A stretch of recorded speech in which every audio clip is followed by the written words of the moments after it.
Aloha, astrology lovers, or hi, I guess, hi, aloha, whatever, hola, whatever we want to say. But I'm wondering if I can call you eclipse lovers now. Is it official? Like, can we call you eclipse lovers?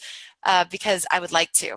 But I'm here with Donna, and we are doing yeah, we're doing our live Q&A today. So we've been gathering a lot of awesome questions from the Facebook group, and we are going to be answering them today on a Q&A. So that's in the Astrology Eclipse portal. If you're not a part of our portal yet, please go ahead and join it. It's a free group. Just type in Astrology Eclipse portal and join us. I also wanted to mention that this is a really exciting day because it's the day before our big Summer of Eclipses forecasting event. It's tomorrow and Thursday, and we are going to be featuring the world's, Donna, I see your little head bobbing. She's so excited. We are going to be featuring the world's top eclipse experts. So it is an unprecedented event. I got to listen to every single one and listen to their preview for the forecast event. And after every single one, I was like giddy, like Donna gets about everything astrology. And I was just so excited because these astrologers have been studying eclipses for like almost their entire life, some of them over 50 years. And they are on the edge of their seats about this summer eclipse, about the August eclipse. So even to them, this is a huge deal. And so to have them telling us what they think this eclipse means for us as a nation, for us as individuals, what events are going to follow the eclipse. And we are going to get several mundane perspectives. So we are going to get several people who will be talking about events. A lot of you have been asking about events. What can we expect?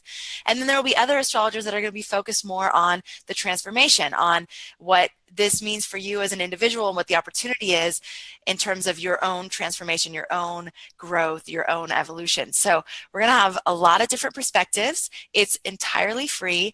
It is tomorrow and Thursday. The link is going to be in the chat here and above. So I really do hope you can join us. It's going to be taking this conversation to a whole new level.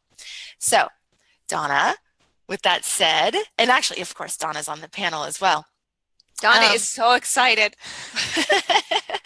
Yes, we were talking about this a moment ago. How do you convey this overwhelming excitement for this event that is truly, everyone listening to this has not seen this kind of thing in the United States. And some people may have had a chance to go and travel to see an eclipse like this, but the fact that it's coming over our heads and will be the most filmed event in the history of our planet, which means it is going to be the biggest collective event in the history of our planet. Isn't it our responsibility as astrologers and as curious minds to figure out how this relates to our lives and our culture and our world? Yes, it is. And the more, actually, I just want to invite anyone who's joining us to say hi. Just say hi to us in the chat. It's always nice to see you. I also wanted to just say for myself that one of the biggest realizations that I've had after listening to how many astrologers I've listened to so far talk about this eclipse event is that there's events that happen in the sky, right? And then there are always metaphors for what's happening in our lives. So if you look at the eclipse, and the eclipse is casting a shadow, this is all about the shadow and the shadow work. And I can honestly say that in my own life, that the biggest transformations that I've had have been through exploring my shadow, have been through embracing my shadow, have been through becoming aware of my shadow. I would not live on Maui today. I would not be running Astrology Hub today. I would not be making a passion into a career the way I am today. I wouldn't be raising my children the way I'm raising my children today had I not been first called by inspiration. And I can tell a bit more of the story, but had first been called by inspiration to leave something behind. So to leave the life that I was living behind, which wasn't working for me, and follow something that felt like a promise of a new kind of life here in Hawaii. And then what happened for me is that the very next thing that happened was that I was faced with my shadow. So what I found is that when we set intentions or we have a vision for our life, one of the first things that happens is that we're met with everything that is not that. So everything that we need to work through that is not that vision of what we hold for ourselves comes to the surface, and it comes to the surface to be recognized, to be integrated into our being, and a lot of it to be let go of and to move beyond. But again, it's the shadow. I mean, the shadow to me is actually one of the keys to true transformation, to lasting transformation, to embodied transformation. I think we can do a lot, and we can learn and seek and find, but until we really integrate all aspects of ourselves, it's not going to really land, and it's not going to feel embodied for ourselves, and it's not going to be feel embodied for people who meet us either. There's going to be something a little bit off. So that's been my experience, and I really think that this is just an amazing opportunity for us to dive into that as individuals, and then, as many have said, as a country. As a country. And that's what makes this such a singular event. I mean, people remember where they were when 9/11 happened, or they remember where they were when the Space Shuttle Challenger blew up, or just think of any of those singular events in life. Everyone will remember where they were during the Great American Eclipse. And it's an opportunity for not just the individual, but our collective. And, this is a real growth opportunity for us as humans. We are still struggling with the concept of what does it mean to be part of a collective transformation. We understand our family transformation maybe, but this is like a whole multi-million person collective transformation, and how do each one of us as individuals integrate into that? And I think really part of it is going to be understanding that our perceptions and that our words and how we choose to frame things is creating realities, and how much that, all of our media, like Astrology Hub, all of our ways that we put information out on the internet, all of that is creating our collective. And that each one of us has our own little part to play in that process, but it's truly creating where we're going as a culture. And how important is that for us to understand right now? Because we've got a lot of changes that need to get made. Yes, absolutely. And I love this. I got to find this. Janet says, sometimes your shadow is something you weren't even aware of. I can 100% relate with that. I remember, when I first started awakening and getting into, transformational work, people would say, tap into like your inner rage, or tap into your inner jealousy, and I honestly would sit there and go, I don't have it. I don't have rage. I haven't experienced real jealousy. Like I remember people would talk about being jealous of another woman, or jealous of someone who got a job. And it was kind of like, I can understand what you're saying, but I don't feel it. I don't have it. It was not until I went through, again, some massive opportunities. Like the universe conspires to bring all this up because we have to see it, and the universe did conspire in my case to bring it so front and center that it was like, oh my God, oh, whoa, I didn't even know that was there. I did not know I was capable of experiencing that level of rage or jealousy or anger or even hatred. Honestly, like I didn't know it was there, and then it was there, and then it was like, okay, what do I do with this? Yep. What do I do with this? And that was a lot of work, and it's not like it's not there anymore. The thing is, God, I hope this analogy makes sense. Has anyone read the book Initiation by Elizabeth Heitch? I'm not sure if I say it right. Oh, yeah. Like one of my favorite books of all time. In it, she talks, it's a lot about Egypt, and so you kind of go back and you get to experience the Egyptian like temples and the priestesses and that time. And one of the things that she talks about is how the pharaohs, they had with them, they had a lion next to them. And the reason why the lion was next to them is because the lion would only sit calmly and peacefully next to a person that was pure of heart. That it was like the ultimate test of your heart purity is if a lion could be next to you. And so I think of the lion in that analogy. I think of our shadow in the same way. So the shadow is there. And whether or not we see it or not, it's there, and it's either sort of like devouring us and coming out sideways and affecting our lives in negative ways that we don't understand yet, and that's us not yet purifying it through our heart, right?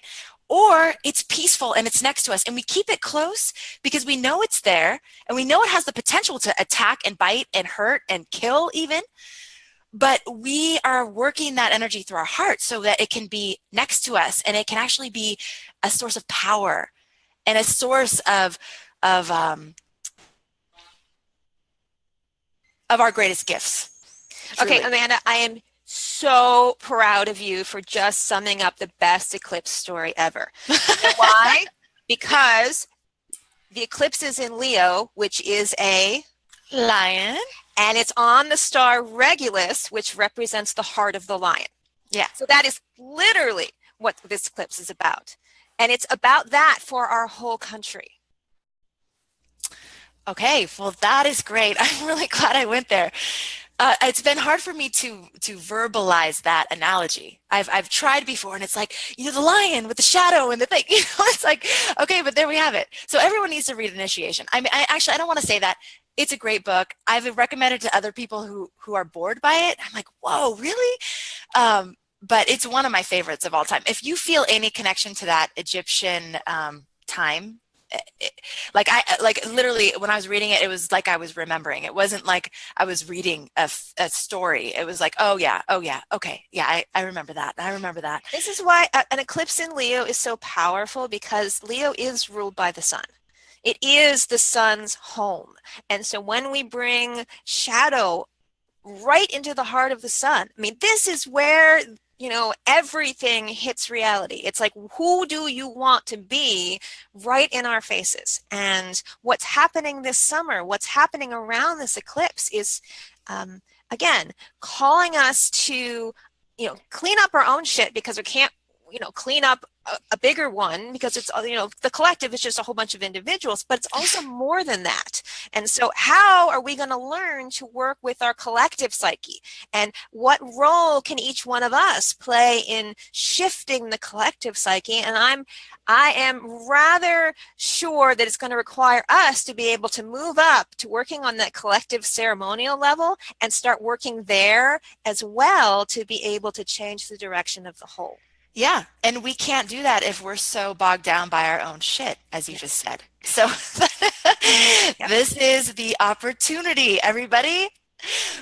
Wow. And it's great that we're starting this now, because we have some time. And I really think that we can do this. We can do it together. We can dive into this aspect of ourselves. It's again, if you're wondering, what is the shadow? I don't know what the shadow is.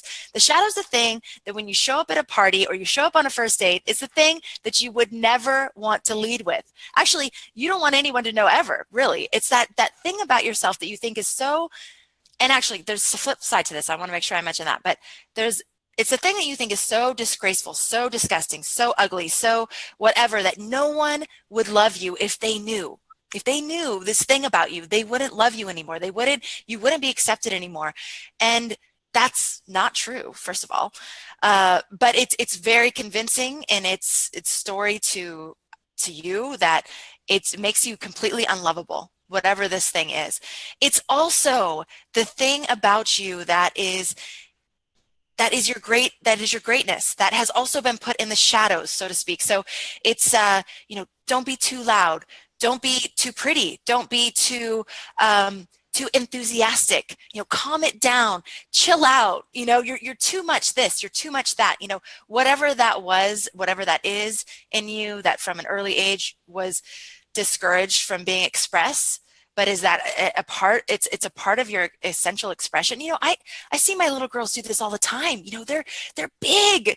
They're loud. They're larger than life so many times. It's amazing that they're in these small bodies. I mean, I'm always like, whoa, you're like so small, but you seem so big, and I can just imagine that if I wasn't aware of these aspects being so important to cultivate and preserve in our children, I would be saying okay, hush it down. And if I was still not accepting of those aspects of myself, I would be telling them to calm down. Like, it's too much attention. It's too much, whatever it is.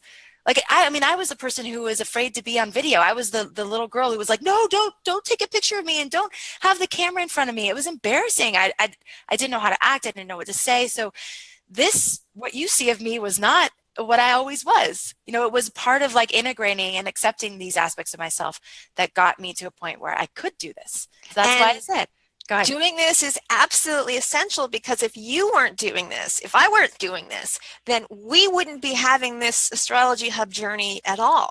And it has the potential to help us as astrologers and as a people begin to change the conversation. I mean, astrology was originally designed as a tool to enable human flourishing. It was to help us reach our true happiness, which the Greeks called eudaimonia, and it just meant union with the divine spirit within. That's all Oh, the word means. That what? That's happiness awesome. means union of the divine Can spirit you say within. that word again? Eudaimonia? Eudaimonia. Yeah. That's so amazing. Yeah.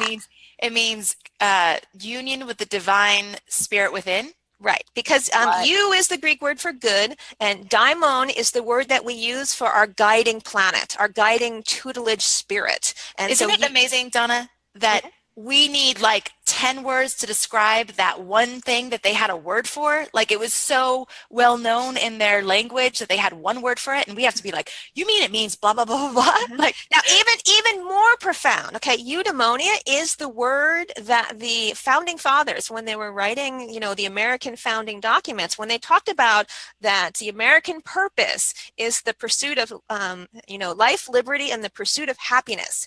That happiness is eudaimonia, because they were very well schooled in their ancient Greek philosophy. And so we are having an eclipse that is at the heart of the lion, which in a sense is representing the heart of the American passion and purpose as written in our foundation documents, which is the pursuit of life, liberty, and eudaimonia. So it's is calling us as a nation to really find out who we are and align with that divine purpose of an entire people, which sad to say, we're living on a planet that's on the verge of ecocide. We need to figure out what our purpose is and why this nation was created in the first place, and get back to it if we hope to be moving into a future that provides life and liberty and happiness for the people who live on it. deep breath, everybody. That's amazing. Okay. Well, the amazing thing is, you said earlier that in your own life, when it was time to move, everything conspired to make that happen.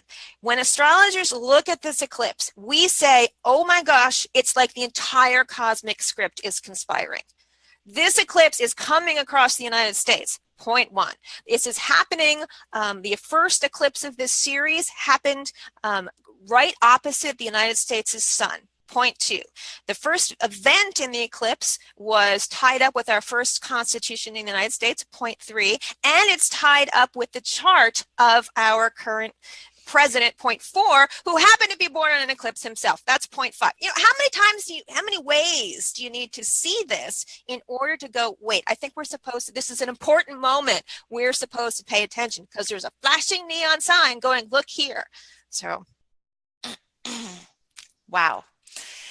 Okay, so I am really happy this is our last Q&A before this the forecast event tomorrow and on Thursday, because this is profound. Like, I feel like we're getting to the heart of this entire conversation that we've been having. No pun intended. Exactly. For the last month and a half, it's been a windy road, but this is it. I mean, this is the heart of it. So you are all here to witness that, and you actually have contributed to that. So thank you so much. Okay. Yes. Okay. So there's a lot of awesome comments happening in here. Thank you so much. Why don't we go to a few questions? All right. It's sometimes like that. We were just like so in our heart. Now we're going to go into the head, which is good. All right. Let's do that for a little bit. Okay. So Trudy asks, many of us baby boomers were born with Pluto in Leo. As a generation of Americans, do any of your experts think the eclipse will have a particular impact? Okay, so just take a step back from that question for a moment. Eclipses happen in pairs, and they happen along the nodal axis. So the nodal axis is, they're always in opposite zodiac signs. So right now, the eclipses are just moving into the Leo Aquarius axis. But it takes 18 years to go around the entire cycle of the zodiac. So every 9 years, you'll have the same two zodiac signs being highlighted. So will this impact people with planets in Leo and Aquarius more so than others? Perhaps. But not any more than it did 9 years ago, and 9 years before that, and 9 years before that, and 9 years before that. So because Pluto can only be, for people who are live, somewhere between Cancer and Capricorn right now, because that's where Pluto is. It can only be in that half of the zodiac. Every 9 years, we're going to hit one of them. So yes, it will affect people with planets in Leo, but we just came out of a phase where it was affecting people with planets in Virgo and Pisces, and then before that it was Libra and Aries. So with the outer planets, because they move so slowly, I would perhaps not think of them as important as some of the personal planets when you're talking about personal effects. But for example, when we had the eclipse cycle moving through Libra, the Libra Aries axis, we had a lot of movement in the marriage equality axis. And so these things can have bigger effects on things relating to the cultural impacts of the different signs. So I don't know if that answered your question. I know there's a lot of fear around this conversation. Some people are saying, I know what's motivating this question is, if the stock market crashes, then my entire retirement fund will disappear, and that will be a big effect on the Pluto and Leo generation. And I wouldn't think of it in those terms, just because A, starting out in fear is not going to help the situation, and B, it was in Virgo before that, and it was somewhere else before that, and I don't think, we're all still here. I don't think that I would make that as a personal statement that if the stock market crashes, it's all about the Pluto and Leo generation. I don't think so. Okay. All right. So do you have the capability to show us some visuals? There's someone asking for visuals, and I'm wondering if you don't now, if you could on your forecast on Thursday. Why don't we put some stuff up in the group? Okay, because that'd be easier.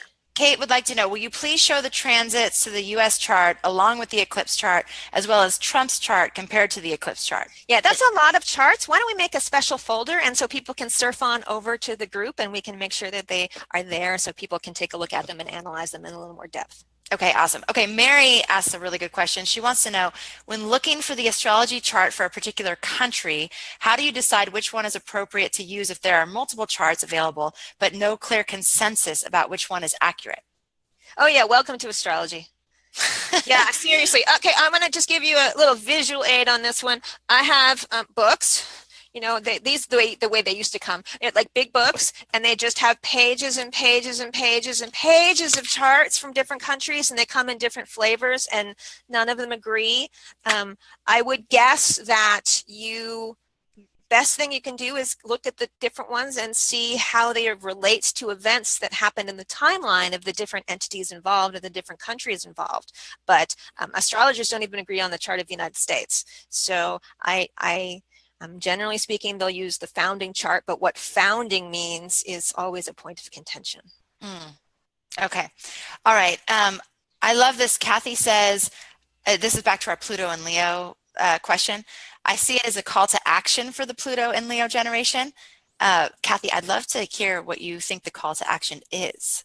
If there is a specific call to action that you see the Pluto and Leo generation being called. Yeah, and right now, I did the math a couple days ago. The Pluto and Leo, the youngest ones are turning 60 this year. So it's people between the ages of 60 and 80 years old. Okay. All right, 60 to 80 years old. All right, tell us what the call to action is. Okay. All right, let's let's see what else we have here. Wondering about the eclipse. Janet is wondering about the eclipse hitting a progressed planet. My progressed Venus will be at the exact position of the eclipse to the minute in the late 10th house. Yeah, progressions move very slowly compared to regular. I mean, obviously your natal chart's stable, and progressed planets are the next slowest thing, and then solar arcs solar arcs go faster than progressions, and some of the other ones like perfections or directions or things go faster still. So basically, it's kind of like an aspect to your natal chart with the planets that are involved. So in this case, Venus has to do with relationships and how you love and how you work with your desires and those kinds of things. So an eclipse to that could indicate a moment in your life when you are reevaluating your relationships and your desires. It just doesn't last as long as ones that are natal, because the natal ones are there your whole life and the progressed ones will move along. Okay, fantastic. All right, I love this, what Janet and Kathy are saying. So Janet says 60 to 80 is the hippie generation. And I have to say, so we have the Year of Astrology, right? The Year of Astrology is our membership group. If you're not a part of the Year of Astrology, you can get on the wait list and join us. But I was doing Year of Astrology stories. So I'm getting stories from our members about their transformations from being a part of the group. And one of the lovely women that I spoke to said, she said she was part of the hippie movement, in the 60s. And that when, for her, she had seen a vision, there was like a high call that they were talking about, right? And she said that she has been waiting for this moment right now, that's starting right now, for her entire life. Like, this is when, for her, it feels like it's coming full circle. The ideals, the ideas, it's actually coming full circle, and it's actually going to root in the ground. So I love that, and it's true. And so Janet says, okay, Kathy says, it's time for us to be creative with how we go into our old age. It's time for us to get involved with our community. I love that. This is one of the things that I love about this, the forecast that's happening in the next 2 days, is that it's really calling forth the elders, the wise elders in the astrology community.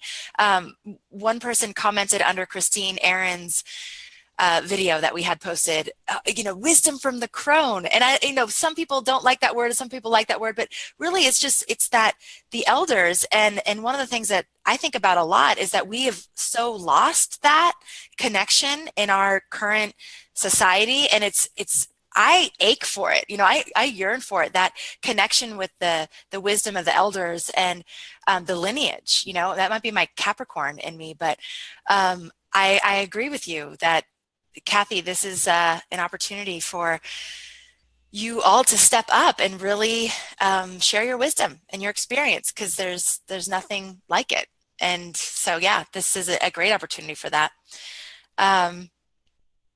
Yes, it's like that for us hippies, like Harrison Ford in the new Star Wars helping out the new hippies. Awesome. I love it. Okay. Okay, and I love Siobhan says, I am 57 and the 50s have been awesome. Thank you for sharing that. It gives all of us something to look forward to. Appreciate that.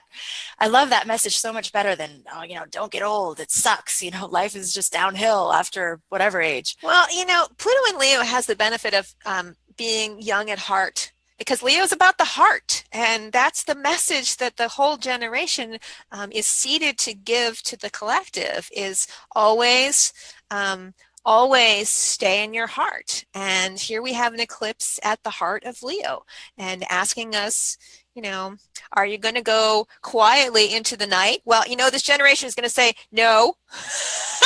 No, and that's awesome. Yes, it is awesome. Don't go quietly into the night. All right. Okay, let's see what else we have for some questions. You can ask a few questions. People are asking some questions in the chat. You can continue to do that if you'd like. If you're catching this as the recording, we aren't going to do the live Q&A with Donna for a few weeks, because we're going to be focused on something else very exciting that you'll find out about tomorrow. But we will continue the conversation. It's not like we're not going to be in here doing lives anymore, but just this regular Tuesday thing is going to take a little pause. All right. Okay. August 21st is my nativity. wondering how it will affect me. 27th degree Leo. Woohoo! It's your birthday. Happy birthday. Yeah, that just means that the eclipse is in your solar return chart for the upcoming year. So you get a longer course in working with those transformative energies, because it's like you went out and take a photograph of them and brought that energy. So in essence, this year for you is like an eclipse talisman. And so you get to go deeper than us normal human beings do and really work with what working with your heart, what embracing your shadow, what creative energy looks like. Okay, awesome. Question from Kevin. How will Pluto and Leo eclipse affect relationships? The way I do astrology, that's like asking, how does, Coca-Cola fit into golf? The things don't quite go together for me. So again, it would depend on so many other things in your chart. Where does Leo fall in your chart? Where does the sun fall in your chart? Where does the eclipse fall in your chart? All of those kinds of things. And then the charts of the other people that you're talking about. I wouldn't even want to hazard a guess on that. Okay. All right. Julie says, being an eccentric crone is wonderful. That's so great. I was at an event, I don't know, a couple months ago, and there was this woman. She had to have been in her 70s, and there was a dance party as a part of this event, and she had these purple streaks in her hair, and she was like cutting it up on the dance floor for hours. And I was just like, oh my God, I hope I'm like even remotely like that woman when I'm in my 70s, because she was just so cool. And there she had young women and men and everyone just around surrounding her, and she was dancing and having so much fun, and it was just so wonderful to see. Okay, so Kevin says, all right, let's see if this gives you a little more info. Mainly for Virgos and Aquarius. Okay, still not got enough for that. Sorry. Okay. All right, Kevin. But get in the group, and we can have a little chat, and maybe we can suss out the question. Okay, yeah. Join our Astrology Eclipse portal, and there you can ask more questions. We're still going to be answering questions. Okay, this is my final invite before we actually go live tomorrow. Join the Summer of Eclipses forecast. It is happening tomorrow and Thursday. We are featuring the world's top 6 eclipse experts. We're going to be talking about the Saros cycles, the draconic zodiac, all the triggering events that are going to be happening all the way up until 2019. What else are we going to be covering, Donna? What are you going to be covering? What am I going to be covering? Yeah. I'm going to be covering how we can use our words to create our realities. Amazing. Okay. And Adam Gainsbourg is going to be talking about the living sky. So he's going to add that whole layer to how proximity and the living sky is going to play into the eclipse events as well. They're also going to be talking about other events during the summer that are important to pay attention to. Mm-hmm. It's not just about the eclipses, although the eclipses are like the fireworks in the sky for sure. But there are other things that will be happening this summer that you need to be aware of. So please join us. It's free, and it is happening tomorrow and Thursday. And the link is above this video and in the chat as well. All right. So I think that's our time. Yeah.